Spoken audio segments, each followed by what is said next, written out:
Salut à tous et à toutes, j'espère que vous allez bien et bienvenue sur la chaîne.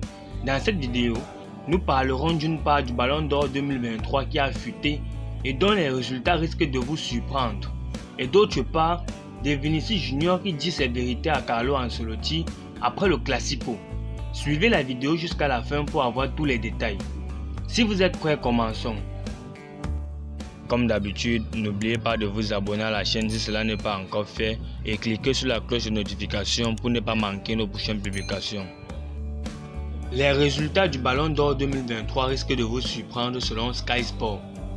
La course au Ballon d'Or 2023 est pratiquement terminée. Certains des meilleurs footballeurs du monde ayant passé les 11 derniers mois à s'affronter pour succéder à Karim Benzema, vainqueur en 2022, en soulevant le Graal à Paris le 30 octobre. La Coupe du Monde se déroulant au milieu de la campagne 2022-2023, cette bataille du Ballon d'Or promettait d'être unique, ce qui signifie qu'elle pourrait n'être qu'un lointain souvenir au moment où les votes auront lieu en août. Il ne fait cependant aucun doute que le fait d'avoir joué un rôle de premier plan au Qatar augmentait les chances de certains joueurs de concourir pour le Ballon d'Or. Sky Sports a dévoilé ses probabilités pour le vainqueur du Ballon d'Or 2023. 75% pour l'Argentin Lionel Messi, 19% pour le Norvégien Erling Haaland, 2% pour le Belge Kevin De Bruyne, 2% pour l'Espagnol Rodri et enfin 1% pour le Français Kylian Mbappé. Selon Sky Sports, c'est même un facteur déterminant. Dans son évaluation, le média anglais de référence place Léo Messi tellement plus haut que le vote en paraît scandaleux. Là où un Kylian Mbappé culmine à un misérable pourcent, Léo Messi caracole à 75% des suffrages. Erling Haaland, qui a remporté un triplé historique avec Manchester City, n'aurait que 19% des votes à son actif. Voilà qui devrait faire polémique si le vote se confirme dans ses proportions. Vinicius Junior cache ses vérités à Ancelotti après le Classico. Je n'aime pas ça. Le Barça de Xavi Hernandez a de nouveau corrigé le Real Madrid samedi nuit dans un Classico électrique aux USA.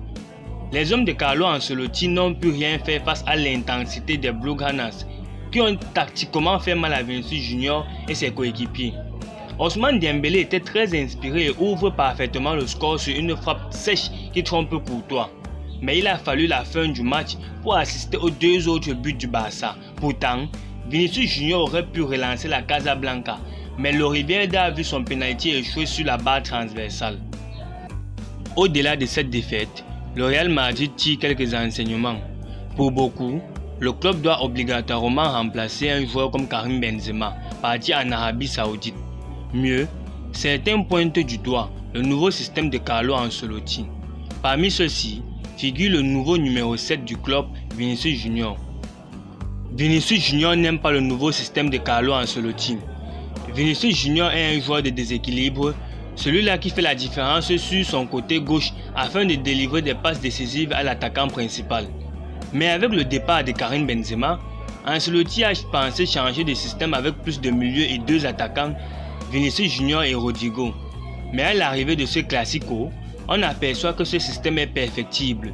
Même Vinicius Junior le sait et l'a dit à son entraîneur. Selon Defensa Central, Vinicius Junior, qui a eu tous les problèmes du monde à un poste inhabituel, s'est rapproché de Carlo Ancelotti pour lui cracher ses vérités. Carlo, je n'aime pas ce système, pas autant que l'autre, mais je vais m'améliorer, aurait déclaré Vinicius Junior au tacticien italien et rapporté par Defensa Central. Tout ceci peut être résolu avec l'arrivée de Kylian Mbappé.